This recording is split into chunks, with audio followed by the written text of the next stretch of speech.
আজকে আপনাদের সামনে আমি একটা গুরুত্বপূর্ণ গাছ সম্বন্ধে আলোচনা করতে যাচ্ছি। এটা হলো যে কোনো ঝোপঝাড়ে জঙ্গলে যেখানে ইচ্ছে সেখানে হয়। এই গাছের গুণ হলো যাদের একবারই বীর্য পাতলা হয়ে গেছে তারা যদি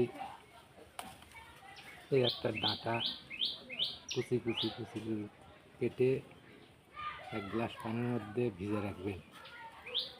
সকালবেলা দেখবেন যে ওই সমস্ত পানি ঘন হয়ে গেছে। তখন ওই পানিটুকু কোনো ছাঁকনা দিয়ে ছাঁকবেন। ছাঁকার পরে খালি পেটে ওইগুলো খাবেন। আপনি যদি নিয়মিত খান তাহলে আপনার বীর্য গাঢ় হয়ে যাবে, বেশি সময় লাস্টিং করতে পারবেন।